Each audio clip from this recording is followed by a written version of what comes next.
Your message is your control.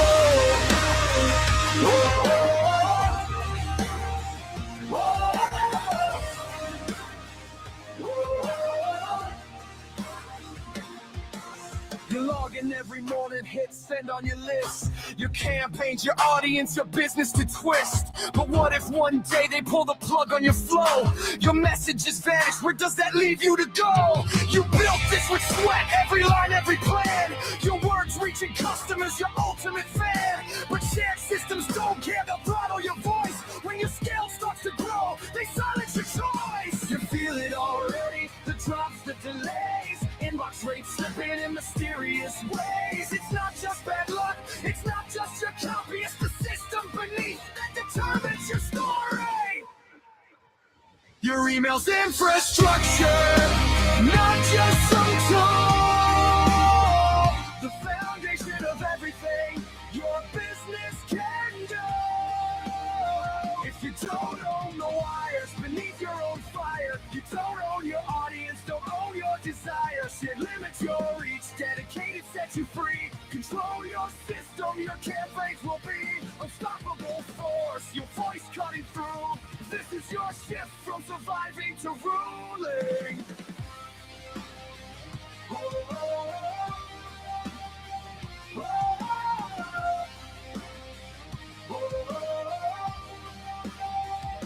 Remember that campaign that should have crushed it, your best copy ever, but they wouldn't touch it. Your open rates tanked, your clicks disappeared because someone else's reputation you shared. You blame your subject lines, you tweak your design, but the real problem's deeper. It's not yours, it's theirs.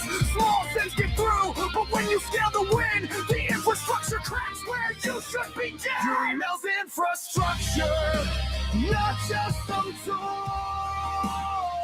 The foundation of everything your business can go. If you don't own the wires beneath your own fire, you don't own your audience, don't own your desire. Shit limits your reach, dedicated sets you free. Control your system, your campaigns will be unstoppable force, your voice cutting through. This is your shift from surviving to ruling. This is too technical, yeah, I hear you say, but it's your business breathing that hangs in the sway. You don't need code knowledge, you need ownership true of the system that carries your message to you. Tools can't save you when platforms say no. Your competitors laughing while your list don't show. Own your foundation, watch everything rise. Your camp unstoppable right before their eyes. Your email's infrastructure, not just some tool. Foundation of your empire, your unbreakable rule. Own the wires, own the power, own your audience true. No one can stop you when the system's you.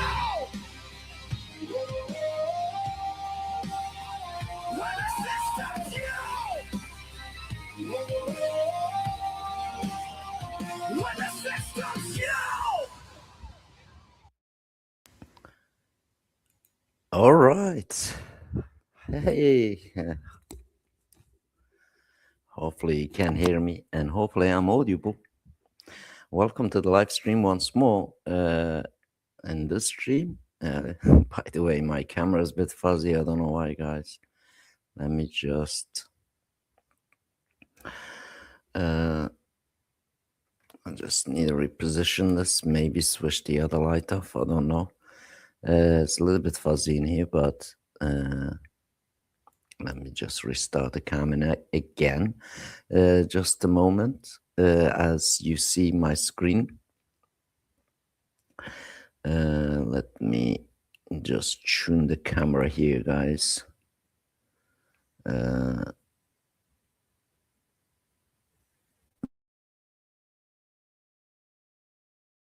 Yes. Let's try again. Because I have a light well above my head, guys. So hopefully we'll do this. Let me just switch this light off, see what the situation will be.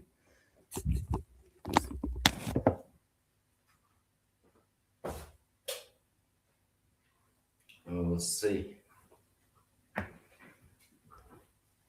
That's better. All right, that's a bit better. Let's have a cup of coffee first. As this stream is going to be pretty educational and pretty interesting to you, and I want to challenge your assumption, especially if you are an email and communication business. It's all right. Maybe you don't know me, you don't know who I am. It's absolutely fine, but we're going to look into this as a perspective of the system engineering in the core of the system, basically looking into email infrastructure, just like architect will look into the place or a space or a land or a sea to build a bridge or a building. And this is very similar. We will look into it. And then also we'll show you live systems that is based on that true infrastructure architecture, and also isolation. So we all know in real world, lots of things happens. For example, in Japan, we all know there's lots of earthquake happens. Happens a lot of places in the world, but Japan seems kind of be a world leader when it comes to the building infrastructure, then that can stand a little bit, basically force of the earthquakes. As you know, they end up developing buildings that are basically suspensions and isolations and that kind of stuff. So on the digital infrastructure, on a normal SaaS world, seems this is just kind of forgotten. But believe me, this is seismic type of, you could say, systemic crush also happens online on the SaaS. And not many people talk about this, and I hope I am at least somewhat qualified to even basically talk about this stuff. So I hope my own experience gives you some idea. But by the way, what I'm saying to you, don't take it as a financial advice or any advice in that matter, but really look at in reality what is possible, what can be done, and what is happening in the overall world of communication. We are not just talking one part, we're talking two major pillars of digital communication. One is obviously email we're talking about, and the other one is video communication. Just like what you see right now, I am streaming to you directly through the private infrastructure to YouTube. So my feed is obviously coming to you pretty nice because I'm isolated from rest of the platform, so to speak. I'm not sharing same piece of software that many thousands of people using to kind of go online, to do the live streaming, to do all that kind of stuff. So on this specific UI that I am on currently, hopefully you can see me and see my screen sharing here. So we will dive deep on this a little bit, obviously, about structure. Is about infrastructure itself, about the possibility to a possibility, just like the Japanese engineer looking into the options and what kind of basically ideas and options that works best for them to solve the issues of earthquake. All right. And people in general, the majority of the business world, don't look into this field very seriously, especially the people that really get into the online business. They don't look this part very seriously. One area that is kind of discourages them that uh, is the price point, and the other area that discourages them, that is technical side. So because of these two elements and problems, really is general for many people. As we all know, everybody is not a brain surgeon, so therefore everybody in the world is not builder and coder, doesn't really understand full infrastructure that is need to be built, and worked. So it's like an architect, as we all know, they just don't work by their own assumptions. Architects will have a different groups of people to do different kind of work in order to for him to be able to basically construct. Otherwise, just doesn't work. So it depends on, for example, architect will hire geophysicists, survey people, uh, you name it, so many different skilled engineer that is architect that's architect needed to put it in place in order to basically gather intelligence and gather information. Is it the places buildable or not buildable? And of course, taking account of earth movement and all this kind of stuff when they're building big buildings, building bridges, building buildings to withstand earthquakes.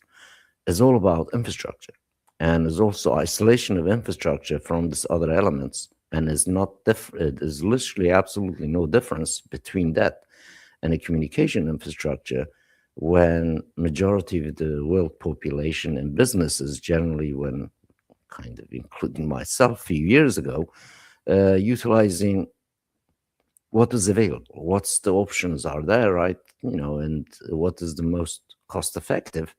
In some cases, in the face of it looks that way, but when you dig really several layer deep, somehow kind of goes bit, to be honest, goes a bit crazy.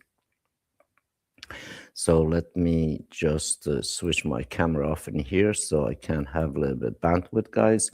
I'm not going to divorce you, so to speak. Just hopefully I'm still audible. But I hope so. You can kind of now visualize a little bit really what is the difference when it comes to the real world infrastructure versus shared infrastructure. So the isolation versus obviously shared. In our case, we're looking into the communication portals and communication lines. In our case, we're going to look into uh, two major branches or two major veins of human communication with a digital interface. For personal and business, it just applies the same. When we look at really a majority of the world that we inherited, obviously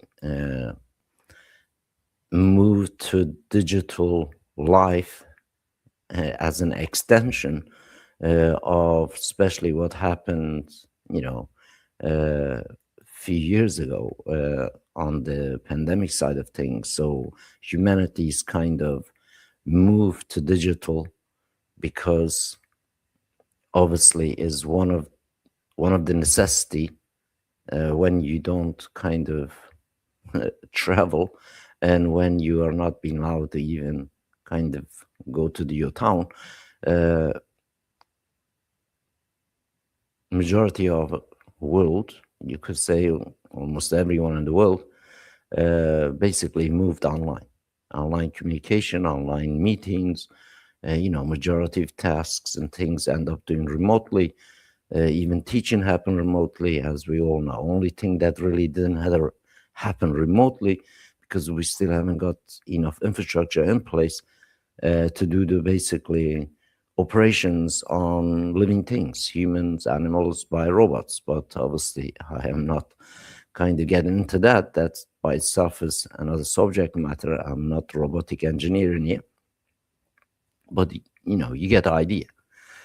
So the whole humanity shifted, obviously, time of pandemic to the digital life, and when this massive shit happened, uh, basically necessity becomes a little bit more, you could say, heavy priced, and obviously access is more limited, be it whatever platform you go. As we know, only platform that start kind of doing, you could say, allowing to have a 24-hour live stream is YouTube. Majority of the other sites start slowly catching up. But the truth is, YouTube catched on that maybe decade later. So about 10 years before YouTube did even live streams. As you know, YouTube started as just platform to upload videos, but really they didn't kind of have this continuum live stream thing till Google TV came about and things like that. As we all know, the progression you could check, YouTube history. So it was obviously Google has ample space to make sure, to make possibility that you could live stream all day, all night. But the truth is like they are about decade behind. So myself, I've been live streaming literally 10 years before YouTube even this, had a live function. And we used to use different type of video chat things, and you are live with several people. In some cases, uh, groups, some cases just one. But there is many different kind of form of this existed, and one of the elements, obviously, later on becomes multi-streaming tools, conference tools. As you know, webinar tools existed for quite a long while before kind of YouTube even did any live recordings and things like that. So, like the marketing side of technology, especially on communication part, always kind of had a little bit of these big companies. And of course, sometimes things happen in big companies, people leave them and they set up their own stuff. So because of that, we end up having a big majority of the open source communities developing tools, developing things that empowers kind of groups, individuals. I mean, it's not a new thing and exists for quite a long time. And of course, we ourselves currently utilizing open source to do exactly that. Like we are developing stuff based on the whole community of the world, basically having input. Is like architects basically hiring many different skilled engineers to do all the different parts, survey the land, and we are doing very similar thing when it comes to the tooling, and as well as comes to the group development, where it comes to the analyzing the space, what's really best for all of us. And of course, it is restricted because everybody really doesn't do what we done in here, especially like when it comes to the architecture, infrastructure, isolation, and the rest of the component that goes with it to make it really work. So the end user literally doesn't have to know anything about basically what goes on in the back end, in the background. It's just like literally architect telling the wall builder, hey, build a wall in here in this line till here. So it essentially is everything's done on plan and everything's work in the background, and the end user just basically logs in just like any other tool or SaaS or whatever, utilizes the infrastructure. So the big difference in here, one is big misconception that everybody in the world currently has and is last 6 7 years. uh, I am witnessing it personally, like because a lot of people come to us, and that is one of the area most people are concerned with. Hey, I don't know really about technical stuff. How can I maintain this? How can I kind of make it actually work for me? Type of scenario over and over, to be honest. But generally speaking, like an end user, you really do not have to know that much technical stuff. It's just like essentially like this. You go to the bank, you create a bank account, and they give you credit card, right? And they say to you, there's outside, there's a machine, you can use this card and any machine that does look like that. And you don't go ask the bank what is in the machine, how does the machine work, right? It's just you basically given a card and given a pin, and you utilize it in any of these machines. And open source is very similar to that. So whole of the world community develop tools. You and me personally, we don't have to know who's wrote what code and does what. All we want is that plastic card so we can put it in the machine and make the machine work for us. Essentially, that's exactly same. You could say you apply to the infrastructure that based on open source being activated for individual to use. If doesn't kind of uh, if doesn't if it doesn't serve the end user without end user having a huge input, especially on the coding side, on the function side, on the other bits that goes with it, alleviates lots of, you could say, issues, and is also levels the playing field for end user that can have enterprise level access to machines, so to speak, the tooling that really themselves, they don't have to know the language of it. They don't have to know anything about what's going on and behind the scene. All they want to know that output is benefits them. And essentially just like literally like bank, credit card. And that's very similar thing what we have with open source communication based infrastructure versus shared ones. Shared ones, as you know, is very problematic and very, you could say, restrictive, and is very much very costly, and not just costly in monetary terms, costly in several different levels.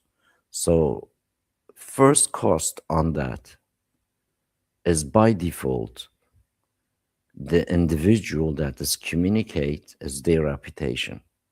That's get thrown in basically like you just onboarding a bus.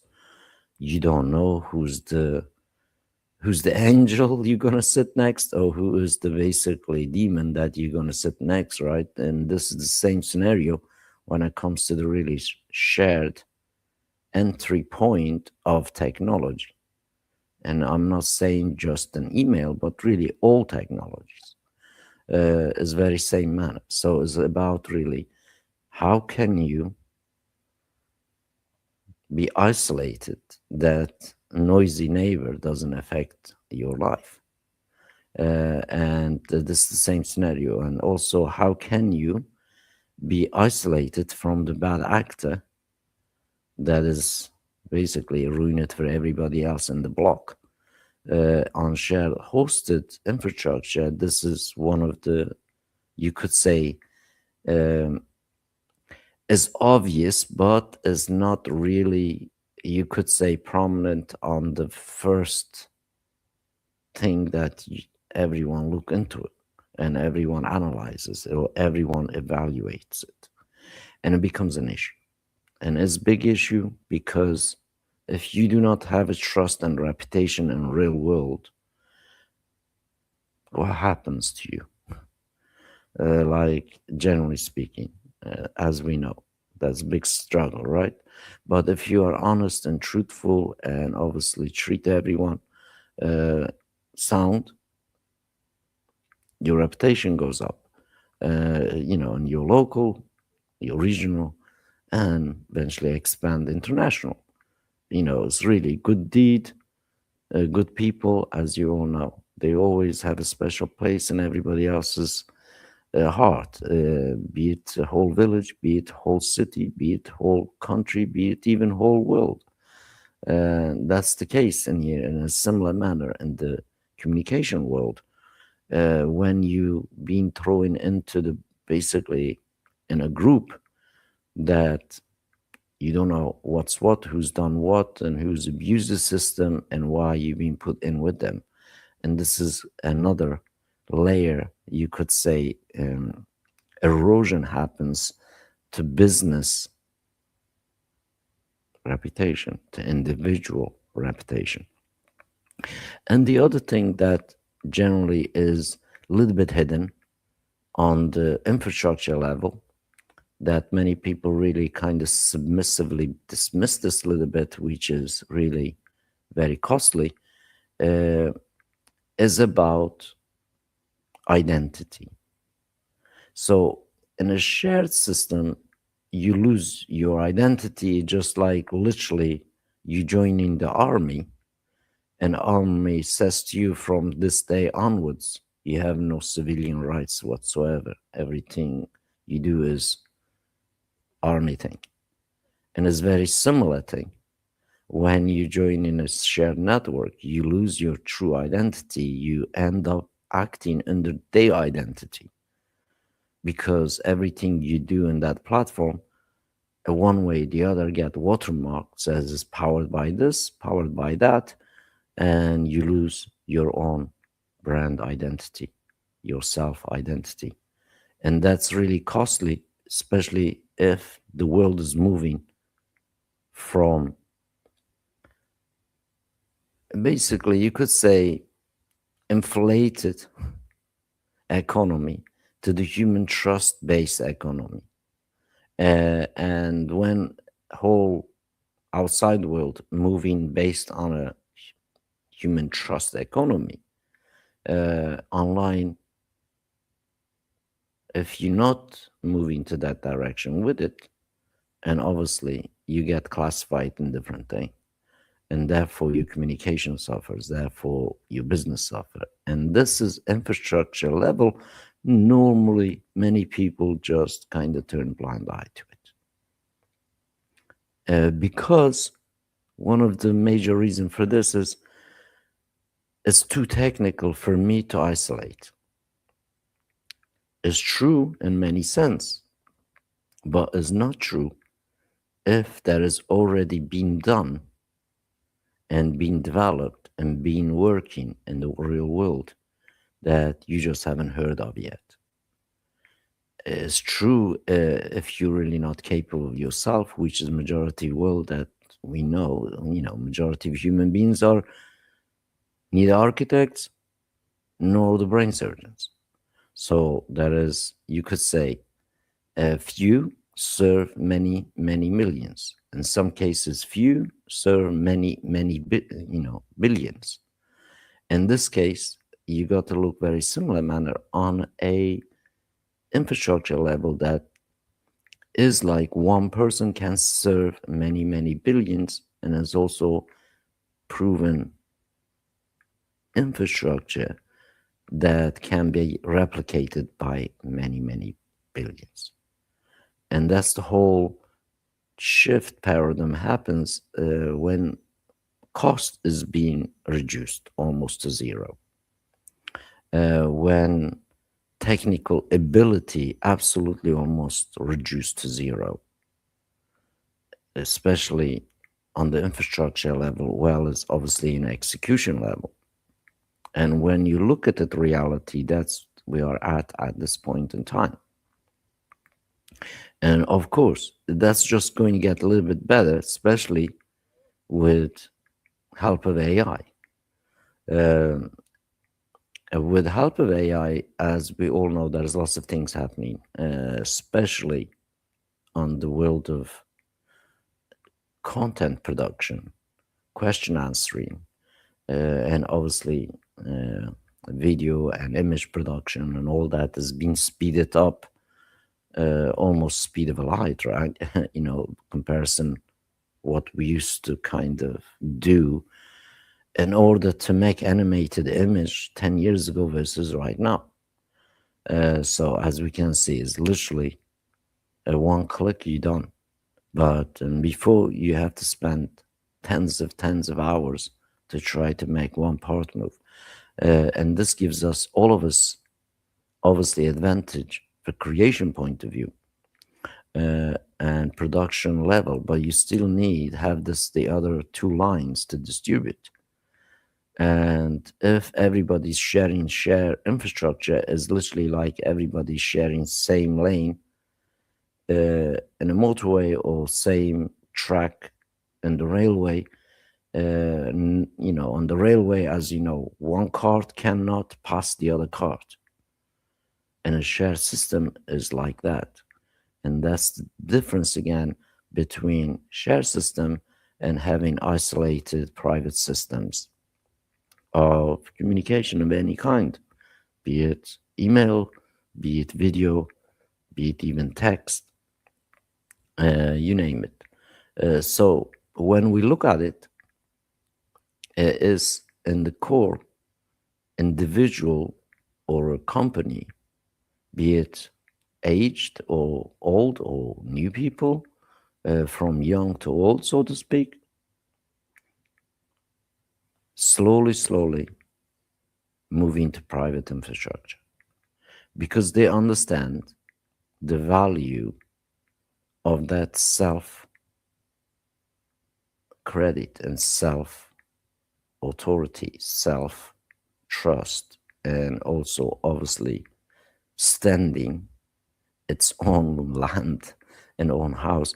Example, the true infrastructure is essentially, you could look at it like this. In your house, you go to your bed. Imagine in your house, everybody else in a village also come to your bed. That's the shared infrastructure. You lose your privacy, right? You lose your authenticity. You lose your credibility. All that kind of stuff happens behind the scene when you're using a shared infrastructure to try to communicate with a real world that is already moved into the human-based trust economy. And therefore, you're going to struggle if you're still on the share hosted systems because you're still hiding essentially behind them, and the world only knows them, they don't know you. And that's the big kind of another costly mistakes that society is slowly understanding and moving this kind of direction. But as we all know, let me just put it a little bit blunt and also very clear. Why Gmail doesn't use Outlook to do the email? Why Outlook doesn't use Gmail to do the email, guys? Have you ever thought of that? Have this ever come across to your mind? Why? Why Yahoo not using Gmail, for example, for the email? Why they created their own, guys? Why? It's all about infrastructure. It's all about isolation. It's all about control. And if they're already doing that, why are you using them? why you're not creating your own, why you are not using your own infrastructure based on a domain that can cost you only $10. All infrastructure itself doesn't even cost you $100 a month. So less than $100 a month is worth to have your own infrastructure that you can operate and control, or paying $25 someone like Gmail or Outlook or GetResponse or MailChimp. Which one is better for you? I just given you a really vivid picture to make you think about this. Why is it Outlook doesn't use Gmail for their emails? Why Gmail doesn't use Outlook for their emails? Why Yahoo doesn't use Gmail or Apple doesn't use Yahoo, for example, for their emails? Why? It is absolute isolation and absolute infrastructure control in order for them to be in power of the communication. I mean, does it stop like Google going to the Outlook to create an email inbox? Of course doesn't. But for their business, they don't say send Google an email at outlook.com, right? Have you ever seen one of them? You don't, right? So when you send in your email out to people, what does your email say is being powered by? Powered by you or powered by the places that you use and you are pretending to be you? And that's the difference in here between full-on infrastructure that you can control, you can isolate yourself from the others, and versus that you are just jumping in the pool because everybody else just using that whatever tool it is out there. Listen, 20 years ago it was fine. 10 years ago maybe it's fine. Since what happened in the world, since pandemic, as you know, everything changed, including this. But infrastructure-wise, has never been the difference, guys. You know, from day one when Google existed, they didn't use Outlook to use for their business email. You know, the day Microsoft existed, they never went and have a Gmail. This is the things you gotta really look and analyze, and that's the level of infrastructure change into your power. That makes the difference in you. So again, this specific category always, as you can see, is existed, but has only existed for the big companies because they could dictate what type of infrastructure they want to have in-house in first place. Did Google need to provide the rest of the world with free email? No. Why they did that? To capture the rest of the people who use email so they can market to them. Do you see? It's not isolation. It is captured audience, basically, in the essence of, okay, we're going to give you this, but when you have this, we have all the rights that you have, right? Because they say, sign up, agree our terms.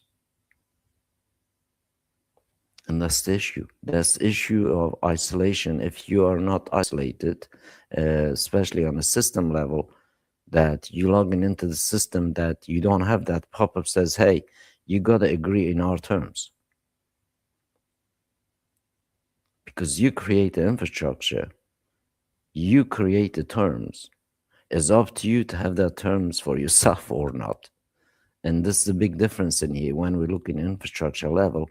And obviously behind the scene, not many people know anything about this because nobody really has architectural experience of setting things up to actually understand what's really going on Why is it so important that you really need to have a solid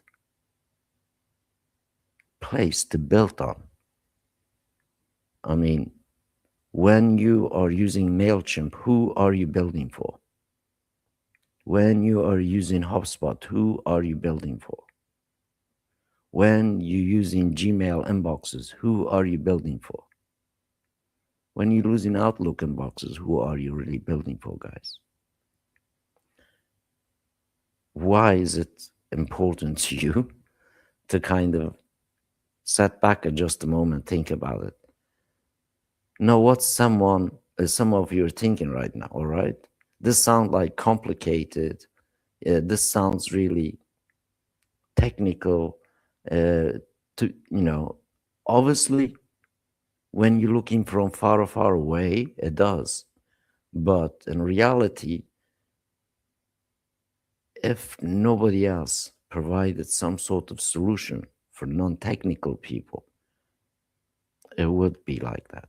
Then there's only options left to go and join one of those guys. But the truth is, there is options out there.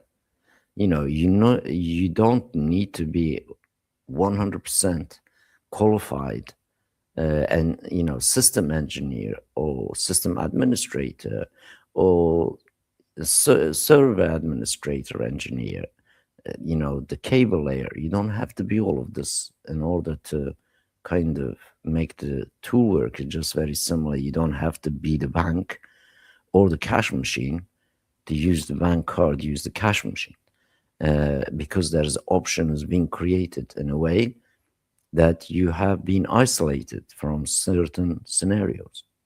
But again, bank is very shared hosting type style thing. But in this case, is about really isolated hosting. Yes, be it you still got to rely on somebody else, not total infrastructure belong to you. But let's say the door is belong to you. Inside the room is empty. When you're in it, is belong to you. That doesn't matter who was the architect built that room. And that's how you got to look at this technical side of the digital infrastructure. If you want to own it all, build it all, hire people to do it all, is not impossible. Of course it is, but it's very costly venture. We've been doing that. We know how much really kind of cost. You have to really spend lots of money. And also you have to spend lots of human knowledge and technical abilities. And because the majority of people lack this too, and it's impossible. So you have that, obviously, first bad choice of joining one of those free places or small fee places that you can end up really not able to scale. That's one thing. And also not able to cost control. And if you can't control this kind of really two parts, as you know, the failure point is pretty greater than kind of most people kind of think of. So let me also just have a look, see if we're still live, still streaming. We've been on air nearly 44 minutes, guys. In this section, I hope now, kind of through this conversation, I hope you get an idea. I hope you can understand the big difference in here between you operating something by yourself and you operating something with many other people. And that's a big difference in here, especially on isolated infrastructure. So on this section, we will have a look a couple of things. First, let me just bring this up here for a second. I am a little bit lag. Just a moment. A little bit of lag in you. All right, like a few things, like when it comes to the really on a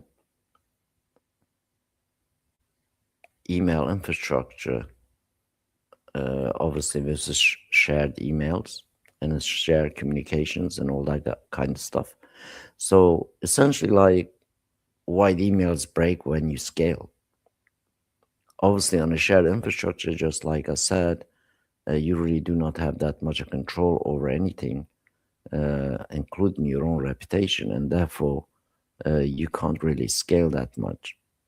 With an email infrastructure, actually, is totally different because you can control, and also you can control two elements of it. One, the scalability, and the other is cost.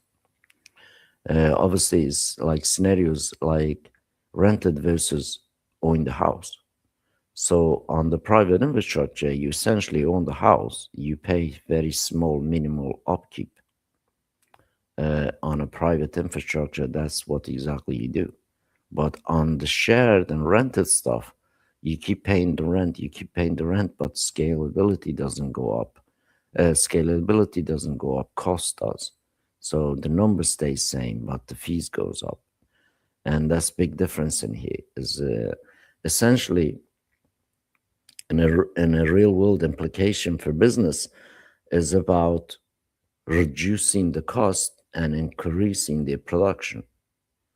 But in real world scenario, currently what everybody's faced with is not scaling the production, but is keep scaling the cost up, which is kind of nightmare for all the business people and nightmare all the business managers try to reduce basically expenditure, and especially when it comes to the communication and marketing expenditure, which is one of the biggest, you could say, um, meat eater after the profits, as you know, between businesses that could stand basically different waves of stuff, businesses that can't, and essentially like this becomes a nightmarish scenario for business managers and communication managers. So an ideal world, you gotta control everything. If you don't, it's a little bit difficult for you to really dominate anything, really be isolated from anything. So when we look the really infrastructure level of stuff, a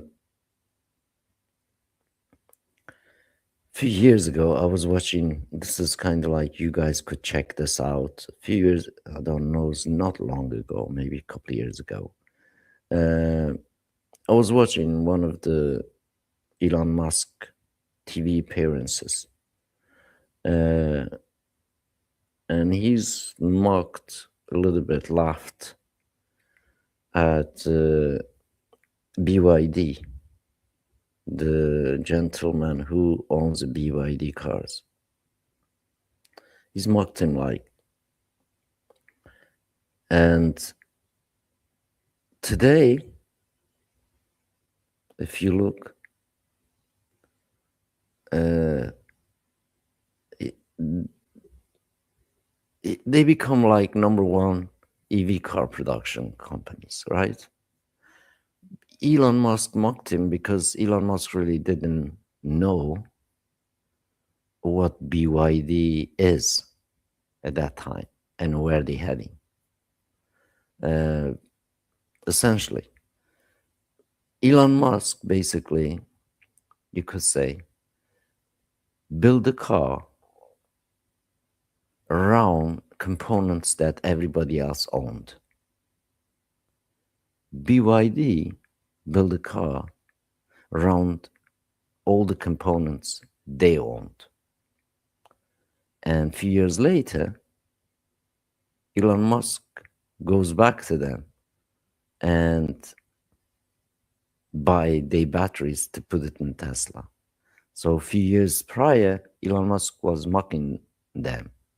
And a few years later, Elon Musk going back to them. And because they developed better technology, better, you know, better battery, they don't blow up anymore. But that's what's kind of like the difference in here when the new guys owns all the infrastructure that they built different components on it versus obviously that shared entity that you try to build everything based on everybody else's components.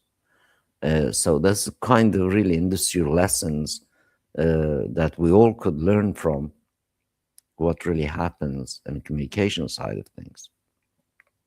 So this is why so important that you have to isolate, you have to own infrastructure, you have to get away from the basically this share mentality of okay, I'm with many that I'm fine, especially online, especially business communication. One is very risky, two is very costly, three is like really is not scalable.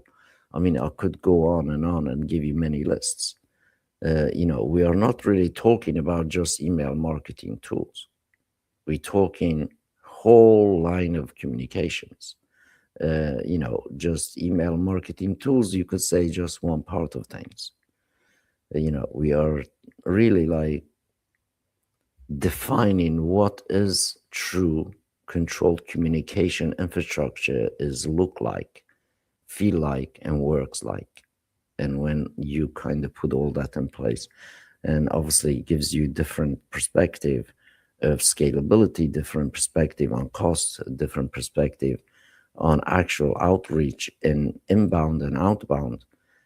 Email system are not truly yours as an infrastructure, as depend whole world of internet networks, but the signal point is like a door in the house. If you are the only one hold the key to that door, it's more safe, right? Because nobody else got a copy of it, and therefore it's very similar to basically having in this ownership of the control instead of like rely on shared control is essential.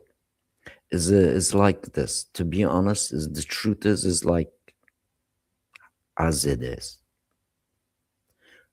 Would you like somebody else to talk through your mouth? You don't, right? Your mouth is owned by you. And therefore, you should not also allow your communication to talk from somebody else's brand perspective. If you're sending through Gmail, for example, you are talking through the Gmail. Gmail is talking basically through your mouth, but you're not realizing it. Most email system, most people use today, as you all know, is like be it Outlook, be it Gmail, be it many other kind of like shared hosting entities out there as ESPs. We know like scaling those kind of networks very, very difficult because the ownership part is you don't have any control over, and that's big issue when it comes to the true communication scaling. And truth is, email is not tool, is an infrastructure of communication, and most people kind of mix this up. Today, obviously, I think like this specific live stream, you guys now understand like why challenging most people believe without questioning this. Most people think email is just a tool and I'm just going to press send and log in and use this and use that. But generally speaking, majority of the people do not think it is part of true life, becomes a part of true life as an infrastructure, as something that we all need to rely on. Because really email is not a tool, it's a communication infrastructure interface on the internet. A majority of people out there really not looking at it seriously. But we do. We've been looking at it as literally more than half a decade now, and we've been using it more than half a decade at isolation on a communication and is absolutely liberating because it's just amazingly beneficial for individual, for institution, for business, for privacy, for scalability, for cost reduction. Is all put together. Absolutely is possible and absolutely doable. We've been doing that ourselves for 6 years now. Uh, Let me just explain what tool thinking creates really. When people treat email like a tool, they focus on things like subject lines, templates, open rates, automation sequences, and those matters at the surface level for sure. But they ignore the actual control performance underneath all because tool sits on top of the system. System dictates what happens in infrastructure layer, a lot bottom of it. And as that's the one of the biggest problem right now China actually face. Let me just kind of explain something in here. Maybe you kind of look at it a bit different. So, as we know, the world is an AI race, right? So, because the world is an AI race, is it three layers to AI. It's just like there is three layers to communication. You have a basically bottom layer as a foundation, and then you have a middle layer, you could say, is the data, and then you have the top layer as an application. So majority people in the world uses the top layer as an application, and then majority of the world doesn't have the bottom layer as a foundation. And that's the one of the biggest issue right now with China versus AI. That's why US is a little bit ahead. That's why China is a little bit behind in AI. But the truth is about foundation. China doesn't lack people, doesn't lack engineering, doesn't lack how to know how to do, but they lack one thing that is really depending on the foundational level. They rely on, you could say, chip that is being developed by United States, controlled by United States, and United States ban China to buy the stuff from NVIDIA, as we all know that story, for one reason or the other. And China have to develop different layer with all the chips. So that's why if you look really deep seek going public, for example, as an open source versus OpenAI used to be open source, then they close source it, then they become a non-profit, become a profit and all that kind of stuff. But underneath of all that really is like, let's say as a whole society, a whole country, looking into the development of this, again, is bottom layer of the basically infrastructure. And this is the exact same way that majority people that thinking of a email as a tool always lack that bottom layer infrastructure, just using surface layer and a middle layer, for example, let's say data and application side. But behind the scene that you need to have that really the solid foundation that you need to build on. And this is where everything changes when you have that in place. And last 6 years kind of been blessing that some of us working in that field and changing this for all of us.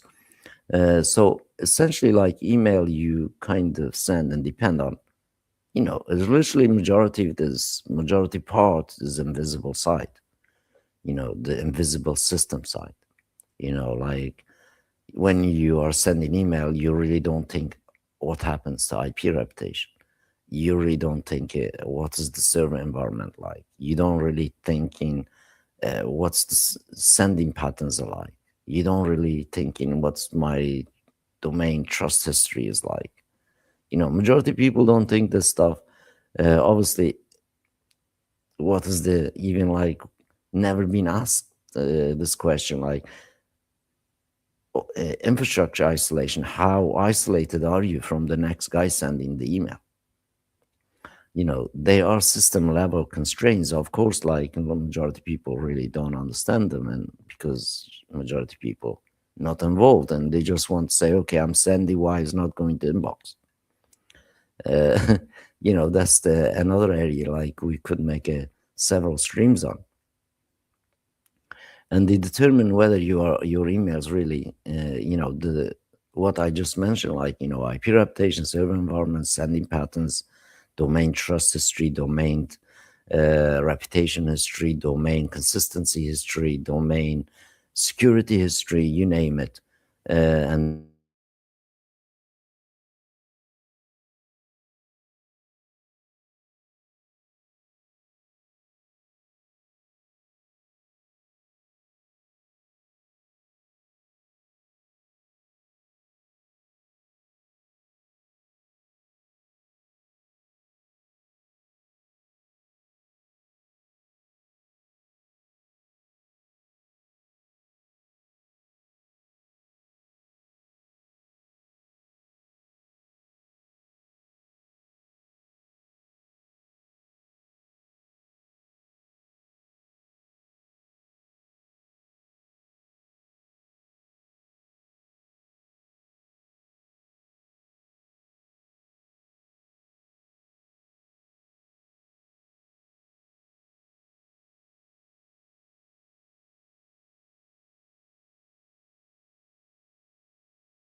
whether with improvements, of course, that's like with improvements and also time movement. Fixing infrastructure is always ongoing, guys, doesn't stop. Anybody else have any question? I have one question from the forum.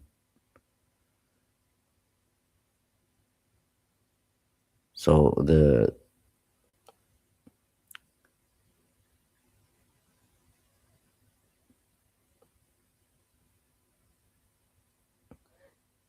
account, okay, account related stuff.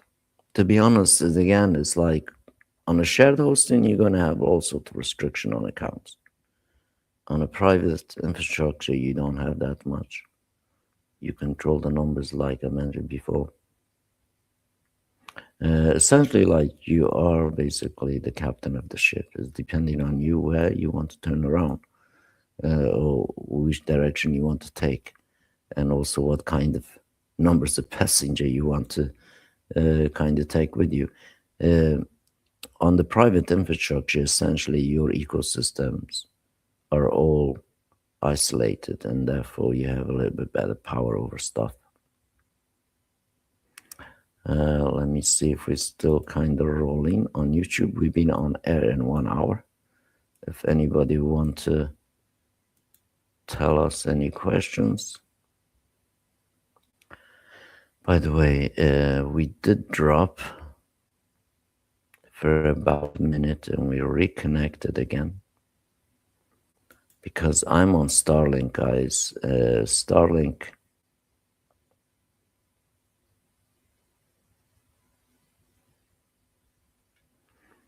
I am on Starlink, by the way. Starlink does drop off on the hand over. But anyways, I hope you enjoyed the conversation. I hope now you understand a little bit the difference between a infrastructure level of email control versus the shared systems.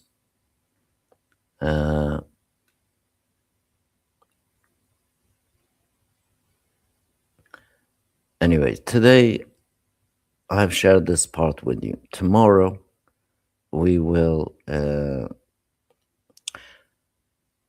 practice some of the stuff live. And if you are around tomorrow, join me live on the same place, same time, or alternatively, go to the No Limit Emails channel, as I will be streaming there too. And if you want a full architecture breakdown, how the system are actually built end to end, exactly what I cover in this stream, I can give you a little bit snapshot in here just a second.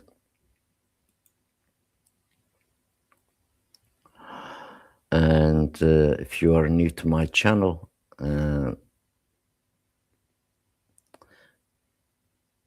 so you know where we are coming from. So here it is.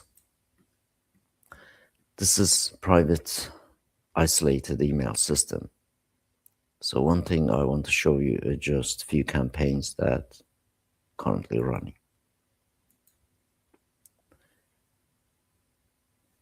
And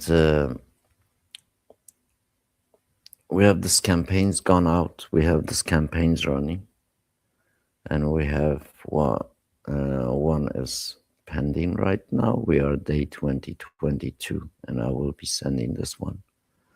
And so far, as you can see, different amount of emails I've been sending in here, and you can see the dates in here. This is private infrastructure, does allow you to send this kind of volume, and we're going to look at this email here.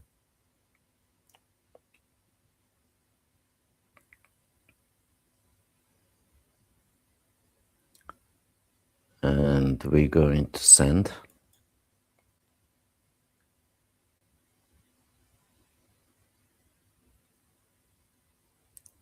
And this is majority of us do this, right? It's like literally get in and send, but really you don't have to know what's going on behind this. And also majority of people really do not have a power to send this many email at one go. Again, it's about scalability without cost going up.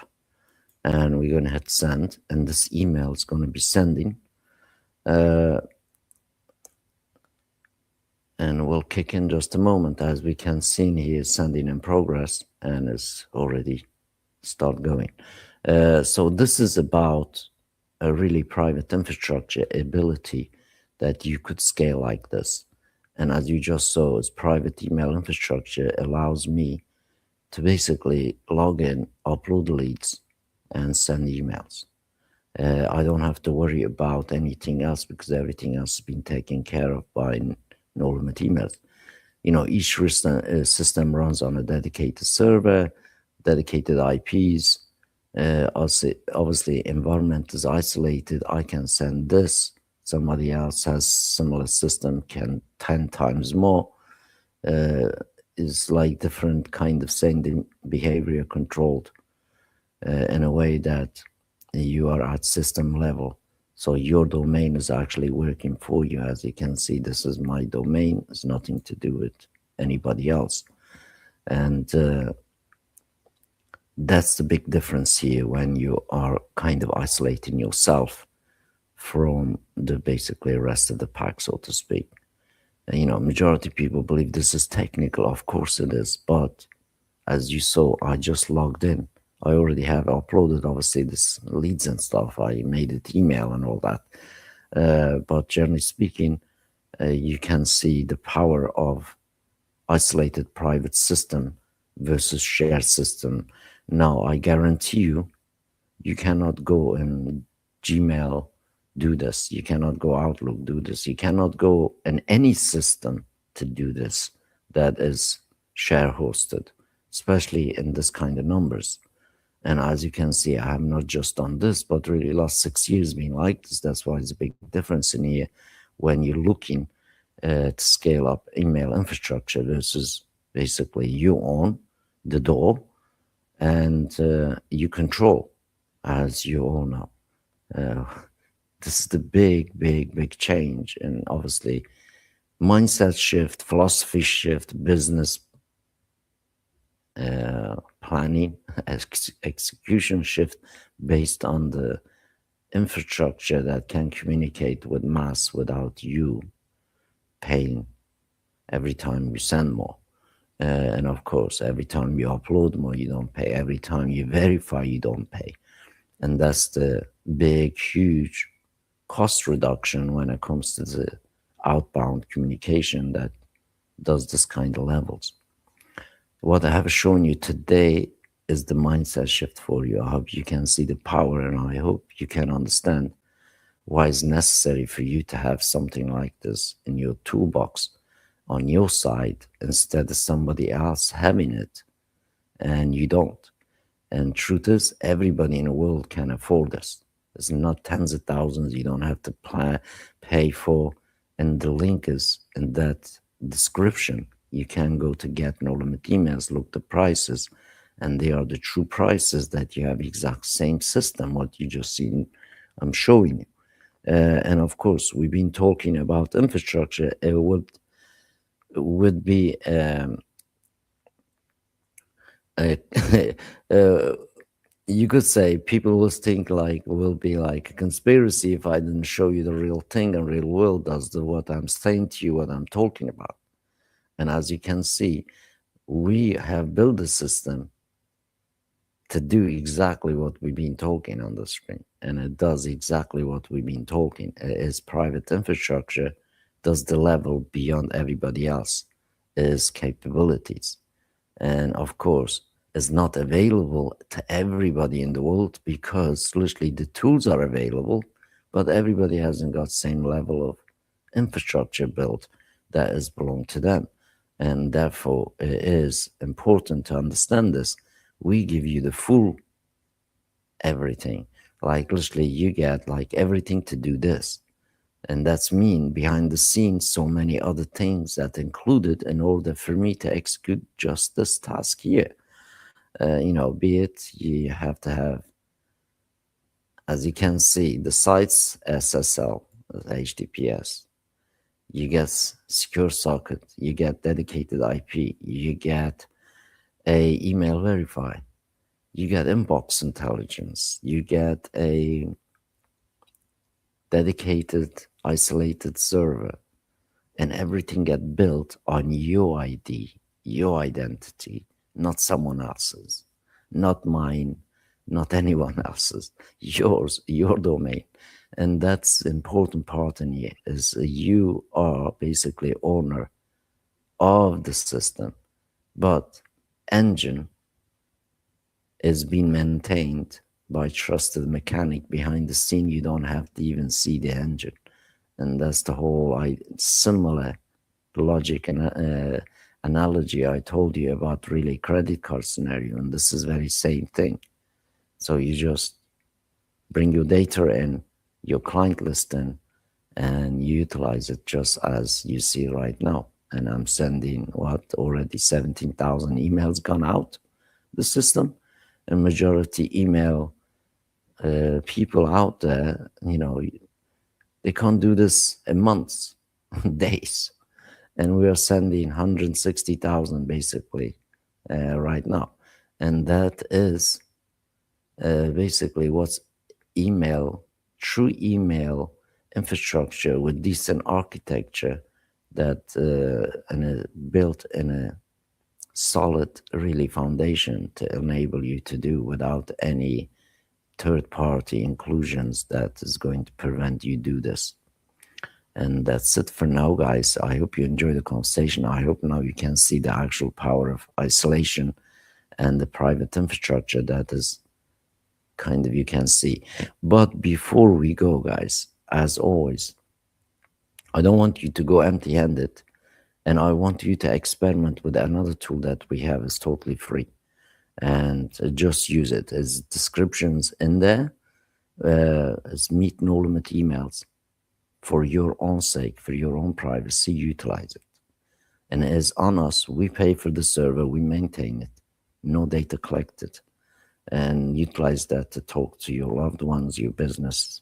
Just let me know how you're using it, and let me know if it helps you in your life. That's all we're asking for. And also, if you like it, share it with someone you care and love about.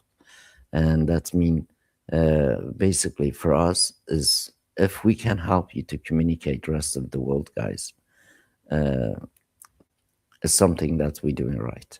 Obviously, in our case, we're doing 2 levels. As you can see, we're doing emails just like no one else believe that's possible. And there's also, you still don't believe that's possible, somebody else going to give you very, very super powerful private tool for you to communicate with your loved ones without asking you for anything. That is literally no paywalls, no data collection by us, and no cookies, as we are anti-cookie company. That's mean. Go ahead and utilize that. And on next stream, let me know, see what I'm saying to you is true or not. And of course, if it's true, please come back and comment again. And of course, if you want, kind of subscribe to the channel so you don't miss the other interesting live streams I will be doing.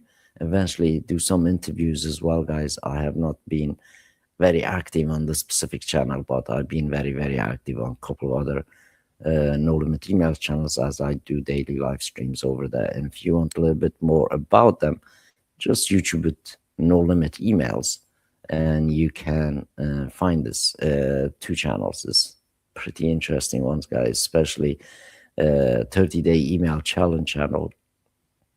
You can see it, how private infrastructure allows us to help other people. And of course, you can also join me in a live conversation every night after those streams. Meet no limit emails / public square, all in one word. And I do hang out in that room a lot. Right now, I'm not in there. I'm just updating my stuff as I'm streaming in here, but I will be jumping over there too. And if you do have any questions, please submit it in a comment, and I'll do my best. And I'll do read all of your comments. And of course, if you the content for you. And I do apologize, my camera is kind of like getting fuzzy and stuff, and I do not have enough bandwidth to show you my camera. But guys, I'm still here. I have not switched it kind of on a robot talk type stuff, so you can see. That being said, have a wonderful Wednesday morning. Is April 22, 2026, and my end is 6 a.m. almost, but on my screen, as you can see, we are sending lots of emails in here. So currently, I think my internet's dropped in here for a couple of seconds, and that's why my screen stopped in here, guys. So I'm going to continue for this campaign going out, and I look forward to seeing you on the next stream, guys. Take care and have a wonderful day and night, wherever you are. And if you do finding this interesting, you want to talk to me personally, just jump on one of those rooms, guys, or leave me in a comment, and I will reach back to you. Take care. Have a wonderful whatever you're doing today, guys.